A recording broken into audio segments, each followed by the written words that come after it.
My name is Larry Warren, and in December of 1980 I was assigned to the 81st Tactical Fighter Wing here in Suffolk, East Anglia, at the NATO Air Bases Bentwaters and Woodbridge, a twin-base complex at the time, and I was a security specialist, and that meant I worked with securing the arsenal, the nuclear arsenal we secretly housed here at that time, tactical weapons, battlefield grade, against terrorist attack.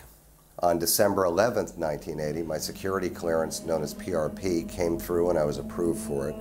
My clearance was a secret clearance at that time.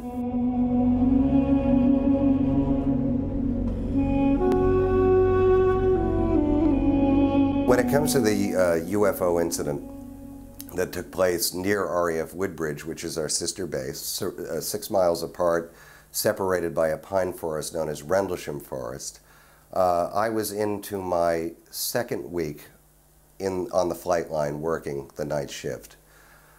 We had just come off a break. The previous flight, C flight, I did not realize this, but on Boxing Day morning, early in the hours, 2 nights before my event, because I was off duty and things were clamped down, what happened is that a security policeman named John Burroughs and an airman Parker were at the east gate of RAF Woodbridge, and if you look from the gate out to the forest, it's a Corsican pine forest.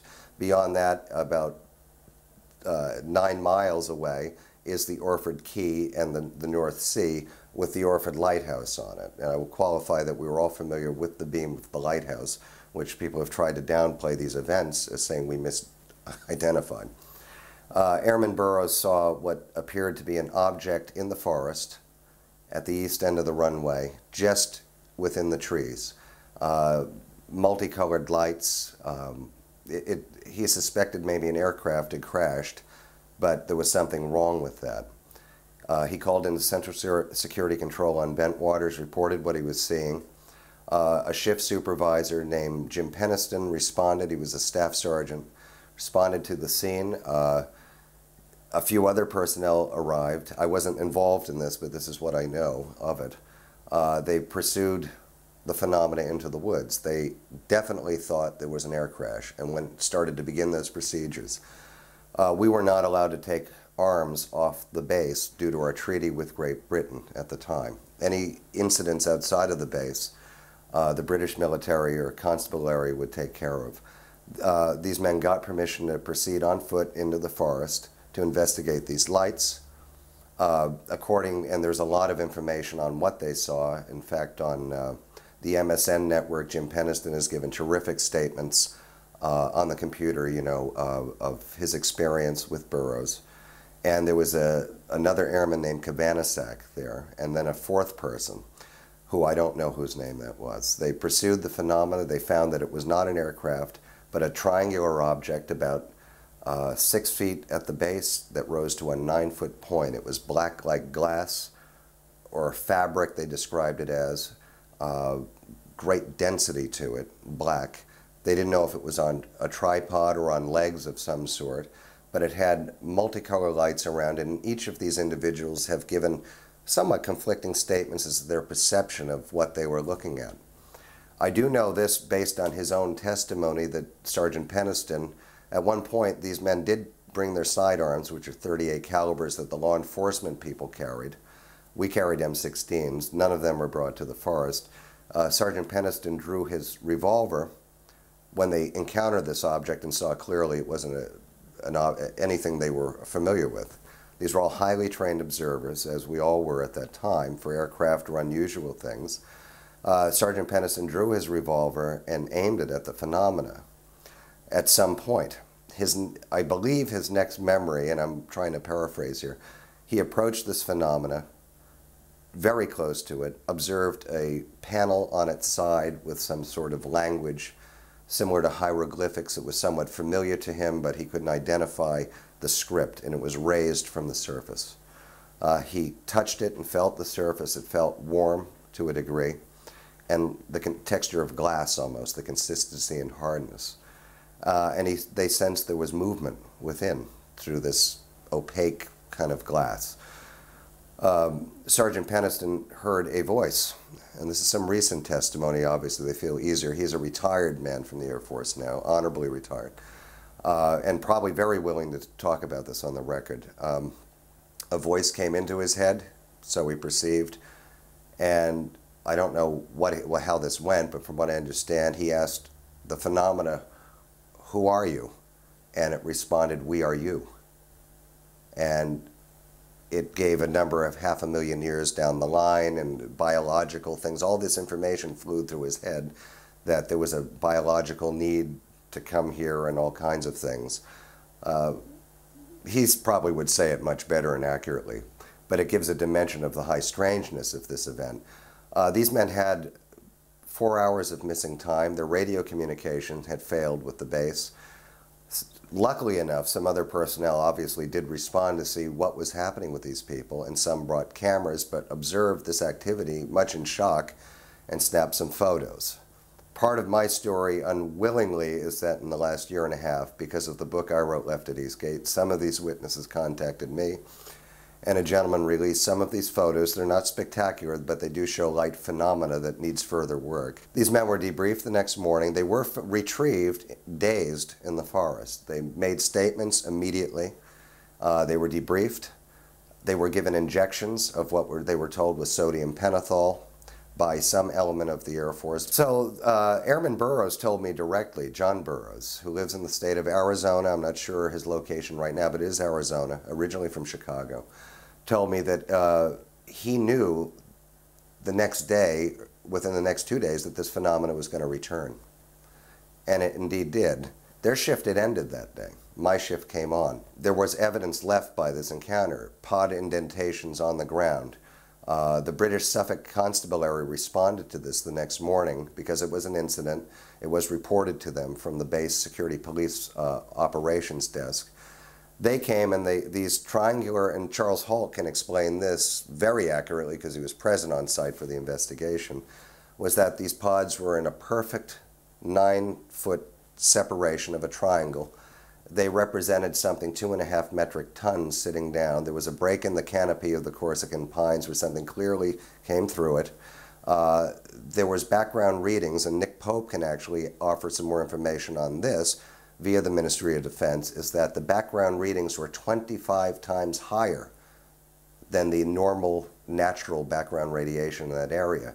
How these readings came up is that Sergeant Nevels, who was the disaster preparedness man on at the base at that time, had the Geiger counters and knew how to read them.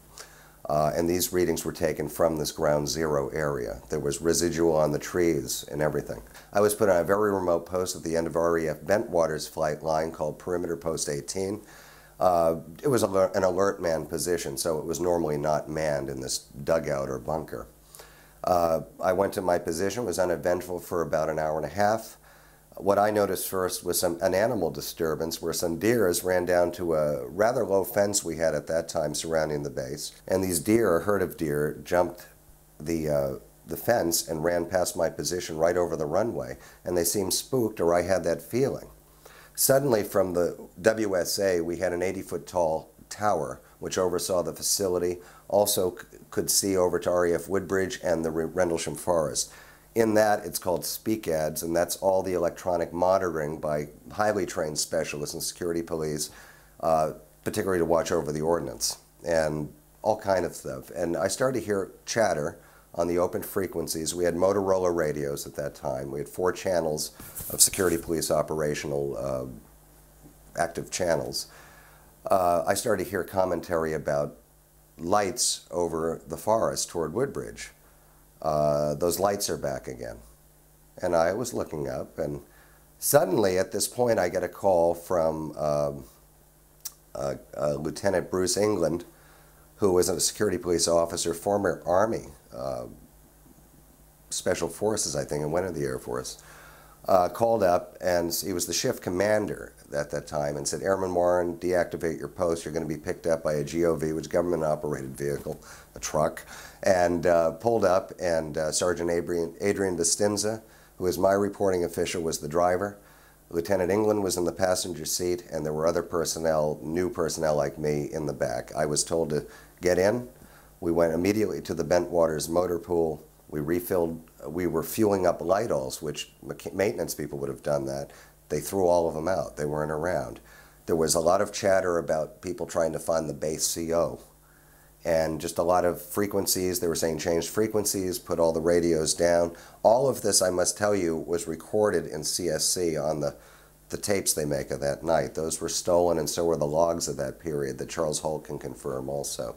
They came up missing in a few days when he went looking at it. That listed personnel on duty and a lot of different things, incident reports and everything. They were gone. But we had fully we had our NATO rounds and the weaponry, which is very unusual. And there was an urgency among senior people. Went down a logging trail into the forest. There was an armor vehicle after about a half a mile into the woods. I haven't talked about this in a while because I wrote it and thought I'd never have to. The feeling in the forest was very strange. Movement was odd. Perception was odd the minute we entered the forest. I will tell you this, there was a problem. Something was wrong. We pulled up. There were some other vehicles. There was an armorer's vehicle. They took our weapons off us. Each weapon is assigned by number anyway, and it's with you for your whole assignment. And that was taken away from us. We broke up into 4-man units. We headed down a trail into the forest. Charles Holt was out there at that night with a smaller party of senior people. Lieutenant England joined them at one point. I saw there was a lot of radio contact. We had to maintain radio silence, the lower ranking guys. But I could hear on other open channels them saying, you guys coming in have to avoid those hot spots. We don't want you walking all over them. I don't know what I'm thinking. Is the forest fire? What's going on? And in reality, it was more site investigation going on at that period. I think they had anticipated these objects' return. Sergeant Burroughs, by the way, from the first night knew it was coming back and arrived at the field off-duty in civilian clothes, obsessed to get back near the phenomena. You can hear on the actual tape Charles Holt made that night, one of the people on the perimeter securing access to the forest, calling Charles Holt on the radio saying, Airman Burroughs and 2 other individuals wish to rendezvous at your location. And Charles Holt responds, tell them negative at this time. We'll tell them when they can come out here. We don't want anyone out here right now. This tape you will have, and this tape should be heard by all interesting parties. Mr. Hall can comment on it further. Though we differed greatly on a lot of perceptions, we were on the same side in a lot of ways. What I saw is I talked about it earlier. I wish it was much simpler than what it was. As we moved through this forest in this small group, I was with Sergeant Bastinza. There was Robert Ball was there, shift supervisor, so Master Sergeant, and a lot of other people. Came to a clearing called Capel Green at the end of the Corsican Pine, and there was a phenomena on the ground in this field. It was like a mist. It looked like a fog on the ground. There was a cinematic film camera, a movie camera present, and there was a very large Agami-type video camera. They were very large at that time. These came from public affairs on Bentwaters. There was anticipation of the return of the phenomena. There is a trail on this film that is established. This isn't just me talking. Anything I'm telling you can pretty much be backed up in any court of law, and especially with the body of the evidence, and I'm willing to do that. I was observing this, and of course I can describe this in a way it sounds like a bad science fiction movie, but I will say that my senses were not as they are now, or as they would have been hours before I was present there, and others felt the same. It was like watching a movie. This mist was on the ground. It was being observed. There was disaster preparedness present. There was a house off to the left, farmer's house. I'd never been out in this forest before. There was a light on in this house, so those people were home. There was a dog barking, I remember clearly. I saw a light come in. We could see the beam of the Orford Lighthouse in this clearing, by the way, very clearly. This case has been written off as a misidentification of this lighthouse, an exaggeration or whatever. In reality, it was there for over 100 years and was no surprise to anyone. This object, a red basketball-shaped object, came in from the North Sea area over the trees. I thought it was a tail light on an aircraft. It moved so quickly that it came in over the trees. I go to this site all the time and I see it as clear as day. Did a downward arc over Capel Green, which I didn't know the name of this plot of land at that time, came to a point over this mist. Now, it's been misrepresented. There was a mist on the ground. It appeared to have structure. It was 50 foot across. This basketball-sized amber light, it didn't seem solid. I couldn't tell you what it was 20 feet above the object, this mist. As soon as I got a fix on that, and everyone else did, but I will tell you the cameras were up on it. These people were reacting, but everything was like hello and very slow. There was an explosion. This is described, it's very hard for me to describe it. It was this thing broke up into multiple shards of extremely bright light. I and others suffered, and I have documents of this because I stole them from Bentwaters because an officer advised me to, because he said, your military record is going to vaporize as soon as you're gone. My eyes were damaged, flash burns to the retinas and all. This is established as if I'd stared at an arc welder's torch for about 10 minutes, which is unadvisable. Everything was very bizarre at that point. In the place of this explosion of light, very silent, there was no sound, anything, was a structured solid object, rather large, probably 30 feet at the base, to a pyramid type shape, no windows, flags on it. It was very rough. It was distorted as you looked at it, with a rainbow-like effect, and yet through peripheral vision you could get a fix. But all this is dreamlike. I will tell you there is severe evidence for this thing where it sat to this day. And this one won't let anyone down, this case, believe me. And this thing was there on the ground, and it was filmed and it was photographed. There were some British bobbies present on Charles Halt's tape. You hear the Suffolk Constabulary pull up in the forest with their British police vehicle because their siren was on for a bit. We didn't have that horn. And that's proof to me that they were there. These police are unattainable. They won't talk to anyone. They had a camera, and one was taken off one of the British police. Already an international incident was brewing here. Our wing commander, Gordon Williams, who was at a party, I believe, that night for the wing, arrived on site with other senior people. There were British military present. They could have been at the party. And I will say they seemed to know how to deal with an event like this. I have no recollection of any sound emitting from this. It was almost like a mirage. And yet I know it was solid because it left trace and evidence and all, but it was so beyond anything, and it's right in front of us. I was at least 30 feet away from it at one point. Too close. There was a life form in association with it, and so I can just cut to the chase, which I perceived, I remember thinking, and you've heard other witnesses say this, and as children, what are these children doing here? And the mind starts scrambling. But there was in light, there was bright light, and there was movement, and these things had an upper body I clearly saw and when I saw an arm, what I perceived to be arms move, I'm like, you're in another place at that point. What I saw was on the right side delta of this bizarre object machine, where this bright light moved out. It was bluish gold. It was about a foot off the ground. It split, and it was only about 4 feet in height from the ground up, but it split away. And 3 individual kind of oblong cocoons of light with this thing in it. These 3 individual things inside it, people or things. So they look like humans. They were humanoid. Okay. Yeah, they were humanoid. There was. You know the height of them? Yeah, they would have been about, in height, probably about 4 feet, really. I mean, you think of children. They have the light diminished, and that's where you could see what was in it. And I'm thinking, I don't know what I thought, really. No, it was hairless, but there was clothing. There was an apparatus attached. I can't describe, a dark thing, and I could not see the lower extremities.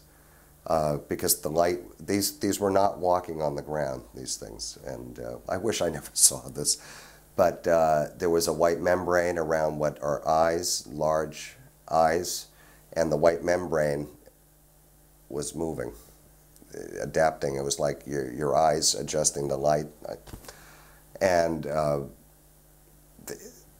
thing, it was just doing this, the movement of these lights they are in was just kind of a wavering thing. The commander was there, and this is where I swear there's got to be a protocol, and if in the event of something like this. I don't know, it's a feeling, my opinion. And he moved forward, and at that point we were called out of the area by rank. In fact, a lot of lower ranking people were involved in this and sent back to the vehicles.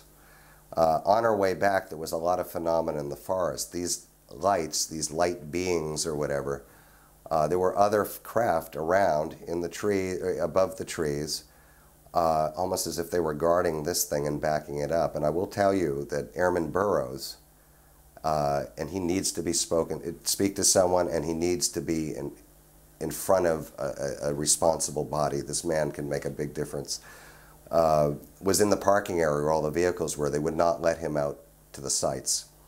Charles Halt was pursuing other light phenomena with getting beams fired down to the ground right in front of him. Literally pencil-sized beams from these crescent-like phenomena. Making a recording as it all happened. 4 hours of audio, you've got 18 minutes of dynamite. My event was happening about a half-mile away. In fact, on that tape, you hear the beginning of my event.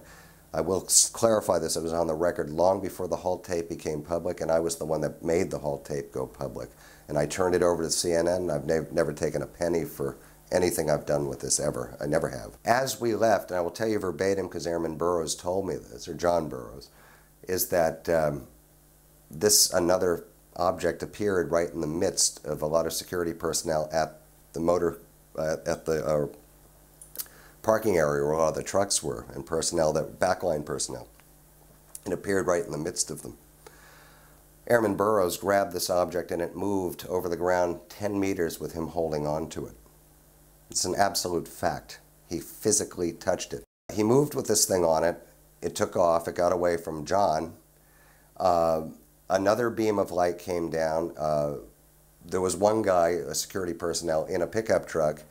This thing was following one of these beings in the light, literally following him. He jumped into a pickup truck, slammed the door, and it passed through the glass right in front of him, and he freaked and kicked the windscreen right out of the truck. This thing went out the other window. I know this person.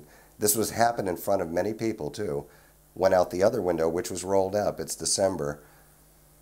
Turned away from the vehicle. A blue beam of light came down from above the trees. This thing got on it and ran right up into something that was dark and looked like a pine cone with white pins of light on it. It was dark against the night sky above. It was watching over this. Another officer has said that he felt that these objects had been there looking for something. They were conducting grid searches the night before. There were 3 nights of activity. But they were there for a reason, and it was kind of like, okay, we're here for a purpose. You guys are bothering us, so we're going to show you what you need to show, but we're going to accomplish what we need to do. I will tell you on that night, and this is from Charles Halt himself, on the record, we're off the record actually, but he did say it. We interviewed him at length, but he did tell us this, and my co-author, that he said to me, were you aware that on that night, these objects, and you hear on the tape, we have one object hovering over Woodbridge Base and Bentwaters. There's witnesses are coming out now saying, unbeknownst to us, there were 3 massive triangular objects over the base, over the forest, and over the Woodbridge Base the whole time. And there was missing time with many personnel over this period. It was amazing. I didn't see that phenomena, but so much to this, it never gets simple. My roommate came in and talked to him. He wasn't working that shift. It was law enforcement.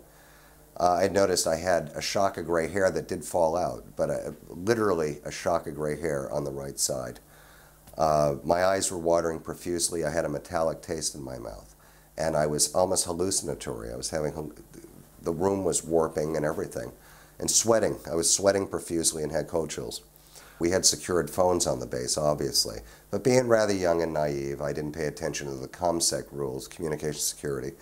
And we had a phone where I knew they'd always listen in on your calls, but I went to a public phone box when they used to have them here on the base, reversed the charges to my mom, and I said, Ma, you won't believe this. I remember her answering.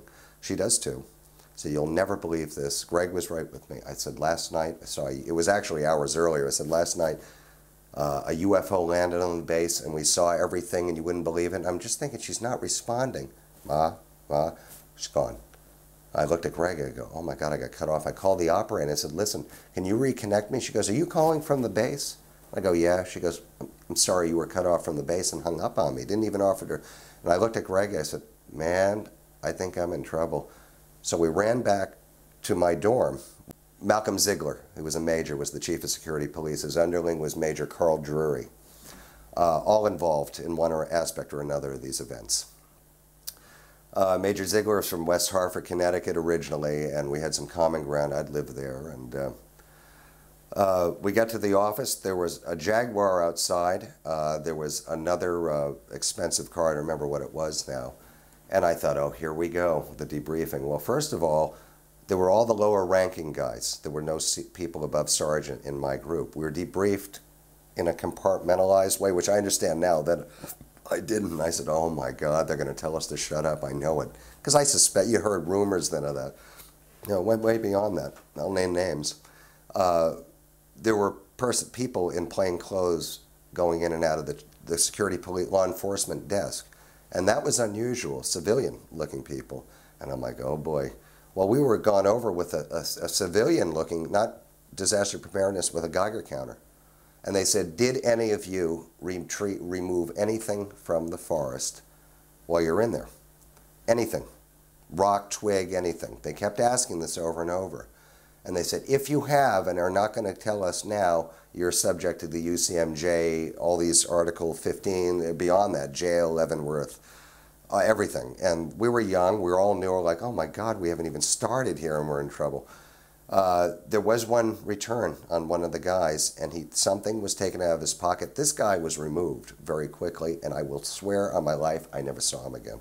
He was removed. This happened to a lot of people. It led to a suicide that the Air Force is responsible for. This is a real person with a real name.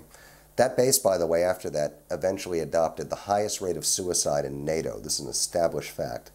One of the captains involved was found hanging in his back garden from a tree, married with children, everything. All these people started to kill themselves. I mean, this is absolutely like the movie JFK, but I lived it. And I'm amazed I got out of there alive. Keep it very simple and focused on me, and I apologize for going off in ways, is that we were brought into the office. There were rows of seats, a very small law enforcement desk, and no one was being held there. The law enforcement operators that day were kept out. The office, everything was different on that base now. Brought in, there were sheets on top of the law enforcement desk. We went in, filed in a line. There were about 10 of us. 1, 2, 3, 4, 5, 6, 7 stacks of documents. Pre-typed. One was a pre-typed statement, all generic, of what we saw, which was not what we saw. It said we were off duty and saw only unknown lights flipping amongst the trees. Clearly remember that. I said, wonder if we don't sign this, Major Ziegler. And he goes, you have no choice. And he goes, I have no choice but to ask you to do this. And I kept seeing these other personnel in his office because we were heading there next. He said, you will sign, I think there were 4 documents. One was the UCMJ secrecy thing. I forget, JANAP 1 something, whatever. And that clearly said JANAP. And it was a traditional thing, but there were other things that we couldn't read. You'll be able to read them later. Put your signature on Social Security number. We were filed into his office. There was a movie screen set up. There were 2 rows of chairs, metal chairs folded out. Major Ziegler left, and what was looking at me as I walked through were 2 gentlemen in civilian clothes, big people, very business-looking, American. They had plastic ID with a photo thing, and it said Armed Forces Security Services.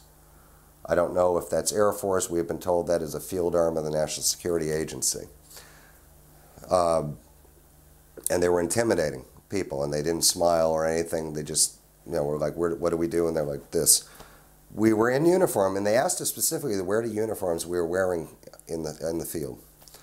And I think that was for the Geiger counter thing. We sat down, and a naval commander that came from U.S. Navy, ONI, London, his name was Richardson. And he was a Commander Richardson, was his rank. He had the rings, he was in uniform, and was very affable with us. Basically, it went like this. I am sitting next to a friend of mine from Alabama we called Alabama. And Alabama was religiously already at this point so unwrapped that Satan had encountered him. And that he had a handheld Bible and was just under his, it was like speaking in tongues almost reading this. He was gone. And being so young at 19, the human condition isn't apparent to a lot of people and people's pain and trauma, but I was watching this guy I knew melting down next to me. He's one guy that didn't make it, and he has a name and he had a family and everything. They didn't care about that, but what he did say is that, well, we're all numb. But this was very clear. He said, in a nutshell, you airmen have been exposed to something that we have known about for longer than any one of you in this room are aware of. And he said like this, it was all matter of fact, there was no hot lights on us. We're just hearing it. I wasn't surprised.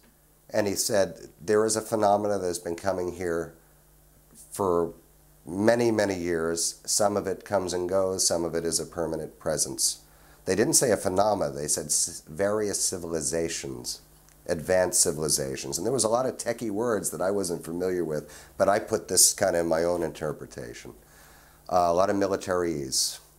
And there was a lot of the reasons for secrecy, national security, your best to go on with your lives. And one of the guys in the room said, wonder if we say something. And he goes, know this now, your mail will be monitored for as long as you were in the military. To have a good career in the military, and phones, by the way, he said, the best way to go about it is not discussing this with anyone, even each other from this point on. Go about your lives, forget about all this, move on with your lives, with the knowing that you have seen something that few people will ever get to see. And he said, but it was all, every other word was loyalty to national security, our oath, serving the country. And it was brainwashing, because all of a sudden it was repetitive lines, and there was a drone to his voice. This was brilliant. We were shown they showed a film. They said, we were going to show you a film that might help you best put into perspective what you gentlemen have witnessed, and help you maybe put it to bed a little bit for yourselves. We were also told, though, if any of us have any unusual dreams, we were as a number we were to call daily for the next month.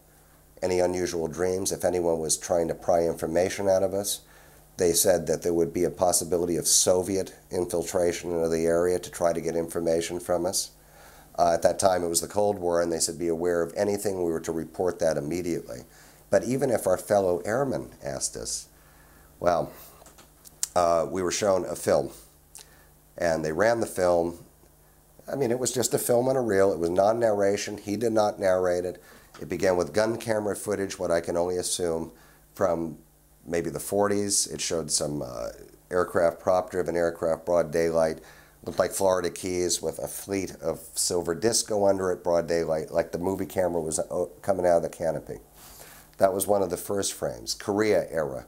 A MiG flying, a lot of Rocky Mountains, and black and white footage. An object coming by this MiG, and the MiG spinning out and hitting the mountain and exploding, and the camera pulls away, and there was a howitzer or something, and people running this way. The clip changes. This thing went all the way up to the space program. The best clip on it showed the beret of the 5th Special Forces, Vietnam on a red clay hill, low scrub brush, guy with a camera, a lot of them had shirts off or whatever, and I don't know if it was Laos, Cambodia, or what. I don't even know the year, but it was in color. Turn the camera, and this giant green kind of delta-shaped thing rises out of the brush very slowly and deliberately below where they are, up to face level, camera level, and then continues. But shrubbery and brush is falling off this massive thing, and a flock of big kind of pelicans or birds go right under it. And I'll never forget that in my life. I remember that better than the incident in the field. The space program, it showed, and I swear to God, it showed structures on the moon, these box kind of things that looked sand-colored. It showed that lunar car moving around. I remember those clearly because I remember being a child when all that was happening, but them at a distance pointing, astronauts pointing at these box-looking things, structured objects moving off the surface of the moon, filmed by definite Apollo missions. And what did the structures coming off the moon look like? What shape? The structures on, and I know this is the moon because it was the Apollo era, looked like a continuation of the color of the moon, but there was structure to it, like huge box kind of things, very square and angular structures without windows or any kind of thing like that, but they were artificial, clearly.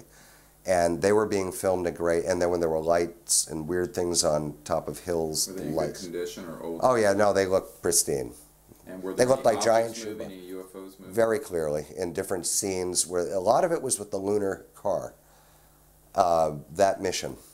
Some of it was the astronauts on spacewalks and something dark coming right up near them with red points of red light. I remember that. All of this was very quick.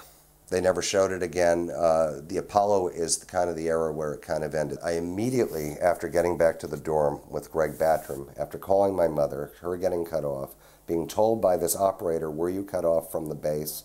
And I said, were you cut off? And I said, yes. She goes, you were cut off from the base. Click. I knew I was in trouble. I was called to the communications section of Bentwaters. I knew it was coming. Staff sergeant was there and a captain who was a black man, and I can't think of his name right now. It is in the book, and that is his actual name. Debriefed me, and I was asked questions. There was a TAC reel-to-reel present in the debriefing, and they kept asking me, have you given sensitive information, not classified, sensitive information out over landlines, and over, and I said, no, no. And they said, do you want to go with that? And I said, no. I mean, yes. I was lying through my teeth. And they played the tape, and here's me. Hi, Ma, you'll never believe. And they said, Airman Warren, you have to understand, every phone on this base is monitored all the time anyway. I was told that I was not given an Article 15, because that's traceable. I would be fined $300, and if I did any trouble, I'd lose my stripes. There was a paper trail on that fine and no explanation, and even as late as I never paid it because I got out. They would deduct some out of my pay. But even as of 1986, they tried to retrieve it, threatening me with the IRS and everything. Madness. They're crazy. The machine is crazy. And a lot of guys had been through the event, and Sergeant Peniston was sitting right there. And Steve Longero, asked me, he goes, what the hell happened to us last night? And Sergeant Peniston, who was senior, he goes, shut the fuck up. Warren, shut the fuck up, just like that. And I was like this, oh my God, I threw my tray down and just walked out. It was all downhill from there, my friend. Later that night, Sergeant Bastinza and myself, and I swear it happened to others, received a phone call. Sergeant Bastinza and I were to meet this vehicle at 5 p.m. that afternoon. It was dark at that point in England. We both walked up. I said, hi, Busty, how you doing? He goes, all right. And we both walked toward this vehicle. The door was open. There was a guy sitting there, but there was a lot of construction material as a barrier where this thing was. In reality, what happened is two people came up behind each of us, and I do remember someone heading toward him, and I heard the sound of what sounded like an aerosol, and I went black. But my memory for years was that the interior lights of the car were too bright, and I just blacked out. In reality, it was much clearer. As in the last few years, a lot of that is broken. We were hit with an aerosol of some sort. I literally could see, I could hear, I could not see, and my nose ran profusely, and my chest got tight. I obviously was not getting into the car properly, so I was beaten, literally hitting in the ribs, and pushed, and I was resisting. And I know Sergeant Bastinza was doing the same thing. I had identified myself as a problem. It turns out years later that he had made some phone calls too. We were taken somewhere on the Bentwaters flight line. I knew this by the sound of where we went. When I was removed from that car, I cut my face because I fell out of it, obviously, being immobile, and hit a patch of concrete and ice. Was carried literally, bodily, face down, and I remember my nose running so profusely and I couldn't wipe it or anything. I didn't know if it was bleeding or what. I know we descended. I will tell you there was an underground facility on that base that is, to this day, if someone would do some work on this, it's there, and someone's got to know about this. But in also reality, I have more memories of it being a very clinical situation. We do know at this time a lot of people on the base. There were teams in the forest. Aircraft came into Woodbridge that even the commanders of the base had no access to get near or ask why they were there. Teams in white coveralls were going throughout the forest. There were intelligence people on the base that were never there before. These are all things that can be established as fact from many other people. But I think also screen memories were given to us, because my conscious memory of that is that I have 20 minutes of recall and I'm gone for a day, and it's established by other people. People said I was on emergency leave or on leave or off the base. Other people would verify it. I was just under it. There were other people there. I remember being brought into there was a lot of high tech and machinery, huge vaulted glass-like ceilings, panels of glass walls, like a subway wall, old but huge glass panels. We were brought to one area, and I have a conscious memory, whether it's real or not, of looking into a very dark void and having someone to this side of me explaining that there were tunnels that connect the bases. There were tunnels from the bases to the North Sea. These tunnels that were lit tunnels, I can still see them in my mind, were massive. And they led out into the Orford Key, the North Sea, near Lowestoft. Clearly was told that. And there was phenomena in this huge void that we were separated from this molded glass type area with rails. And believe me, I was on record way before all the stuff in the late 80s. I mean, and I never wanted this, and other people were with me with this and have verified parts of it. Whether this is a screen memory, though, I don't know. This could be the MK Ultra, I don't know. And I saw technology down there that we were told all kinds of things, but this was non-Earth-based technology that they were based there. And I swear to God, I was on way before the pop culture of this with this. I'd rather this not be the case. I have another memory of being in a room where there were red aircraft-like seats. I was myself, a number of other airmen were unable to move. I've talked. Heads could not turn, but you could see. There was an opaque screen, and somebody, they've said an alien told us this, there was a person or something that we couldn't see or our eyes couldn't focus, and there was a telepathic communication with all of us, but I couldn't hear the other ones. And I've talked to other guys that went through this thing, where all kinds of things about religion, about how religion was, the old thing, but was created for us, that these things can become human. I mean, they're in society and all these kind of, I'm like, just, I was gone. And it knew things about me that were personal, and it was amazing. But I saw other guys having reactions trying to move, and none of us could. My next memory, conscious memory, I have about 20 minutes, 10 minutes, 15 minutes of conscious recall of these bizarre scenarios. My next recall is just literally broad daylight, walking out into the sunshine from the base photographic lab. What did come out, which I don't consciously remember, what did come out was a very terrestrial thing where we were hit with an exotic aerosol, and I've been told that kind of thing can happen, causing paralysis. I remember a very clinical, I wanted to get out of this situation, being in this facility, but more on an underground facility, but being in a very clinical, like ER setting, being against the wall and then having to sit and wait, seeing a colonel down there, although I don't recognize him, a lot of other people, but a lot of younger guys I went through this with, and being on a table and having seeing Air Force senior people and some other unidentified people talking down to me. I know I was looking up at them with bright lights, and I had marks, by the way, from IV or something. When I came out of there, I had the bruise and I had a bandage. I will admit that. That's for real. I had it. I'm terrified to know or think of what might have happened. So I've only pursued it a little bit. I wrote my mother a letter. And I wrote the letter a week and a half before Charles Halt authored the actual Halt memo, which was gained by the Freedom of Information. It was a document that reads like science fiction, Air Force letterhead that he wrote.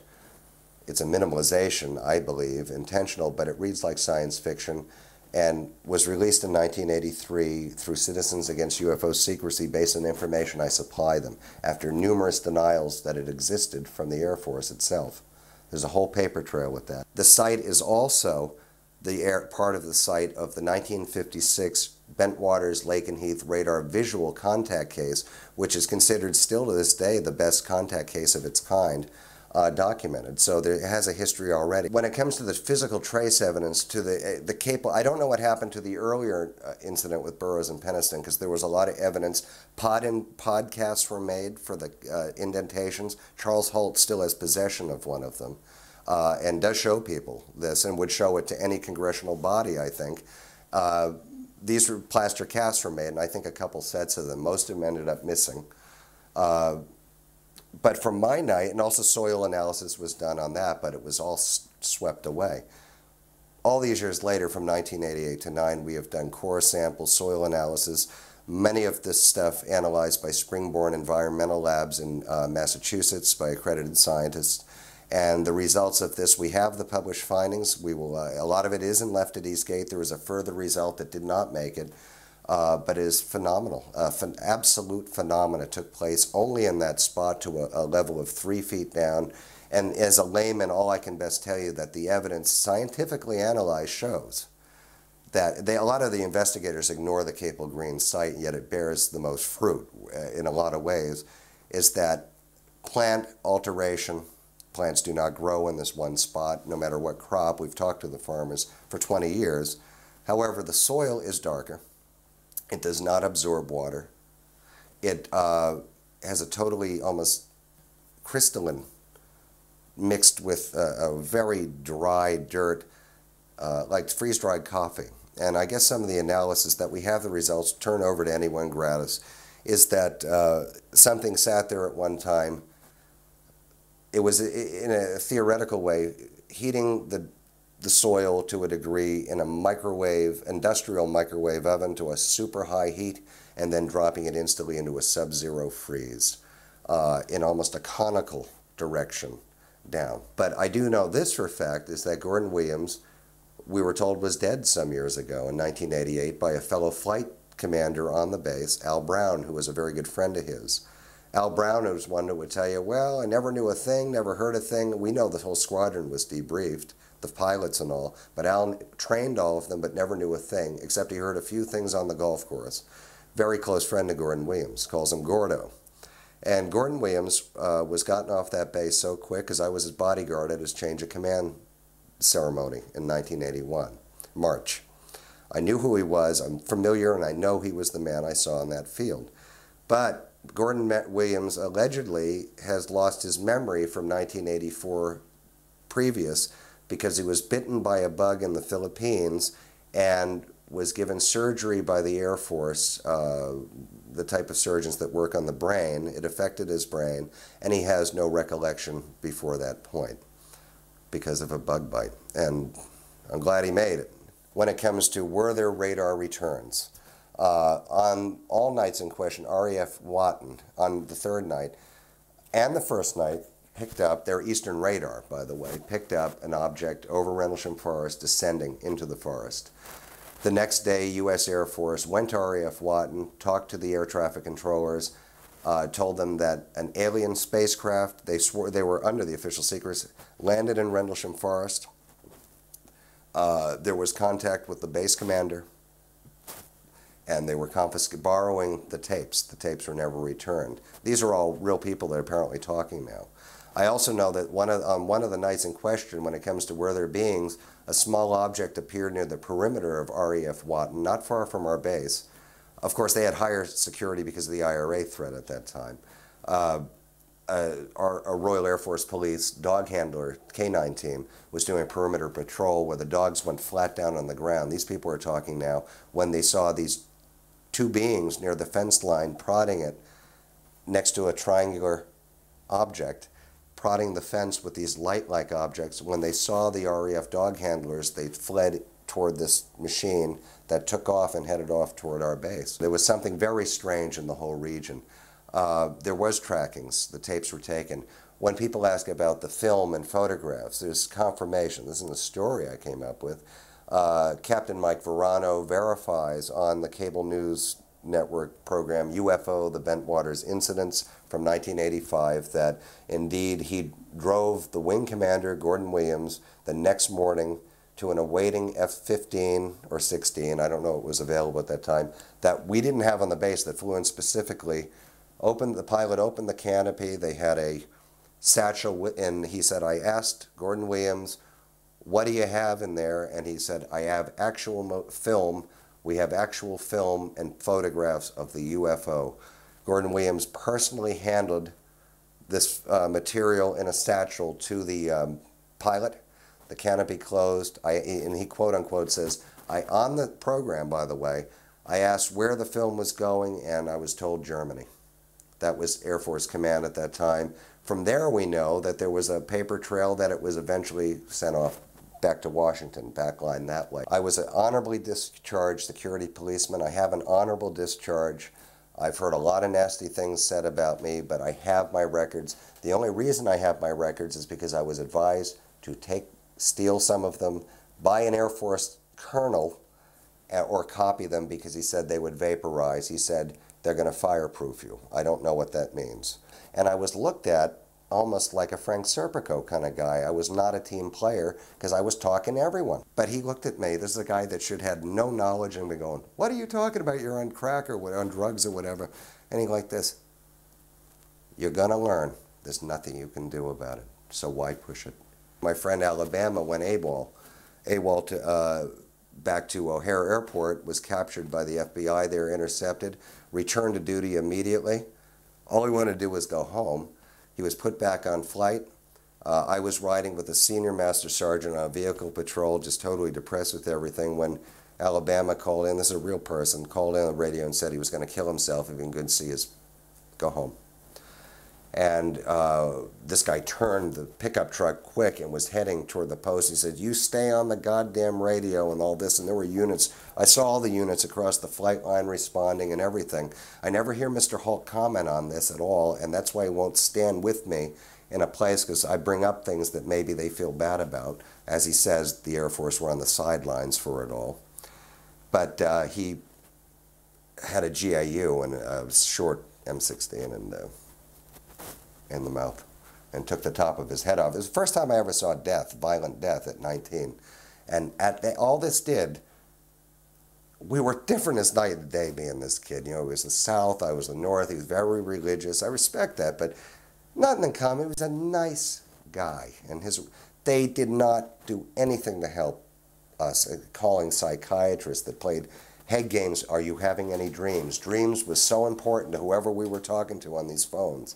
What are your dreams? Do you feel compulsions to do anything? You have to tell us, and it is dangerous not to tell us. So I went to go back in the Air Force saying, well, maybe I'll do something else. Everything was great. It all began suddenly saying, with the guy that put me in, he goes, Larry, I got bad news for you. He goes like this, we can't touch you. Their computers at that time, word processors would come up when you put my information in. Do not process, nothing follows. I talked to their in Glens Falls recruiting station, the senior master sergeant that ran it, and I said, guys, I got to tell you what happened. I told them the thing minus beings and all, and they said like this, Larry, you can't surprise military people with this, and I'm with you. He goes like this, you're never going to get back in. You're more of a threat inside than outside. And he goes, I'll tell you to give it up right now. What got me even more mad, and they basically said, we can't go further. They showed me, do not process. I'm like, this can't be. I'm honorably discharged. But accept my re-enlistment code, and I ask you to check this out, is a 4M. Now you think it means medical. There is no such existing code on the books, and even Charles Holt said, I've never heard of it, but it has a lot of pull. 4M. It does not mean a medical thing. I got to Connecticut, and my father goes, my father's Lawrence Warren. He was a highly placed executive in American industry, decent man. A friend of his, a golfing buddy, was the commander of the Connecticut National Guard, and he says, you want, because I was looking for help with college, he goes, I'll take you up to this guy named Dick, and he'll get you in. And he said, well, if you want to do that. We went up. Now, this is a friend of my father's. He said, oh, no problem, not telling him about anything else. A few weeks go by, my father runs into him, and he ignored my father. He said, Larry, I can't do a thing. I have had unbelievable phone problems for years, the typical things. We have all the mail. My mail is still intercepted. In this country, it was for years open and resealed in plastic with the letters of apology. Many of our packages don't get where they're going. Obviously, my passport was coming up for renewal, and I sent it in. It would have expired by the time it was coming. But soon after sending it in for a new one, I got a letter back saying, Mr. Warren, your passport was altered or mutilated, and you need to reapply for another one. I said, oh my God, what the hell was that? So I said, oh fine, filled it out. Next response, have all this by the way, Mr. Warren, you must reestablish U.S. citizenship. I'm like, what? I'm calling all these people. Finally in Portsmouth, New Hampshire at the National Passport Center, they said to me, this woman, I got talking to her for 3 weeks, and I said, she goes, I can't tell you what's happening here. But after a while I said, listen, I'm writing a book called Left at Eastgate. She goes, the Bentwaters thing, she happened to be a person into this but had access.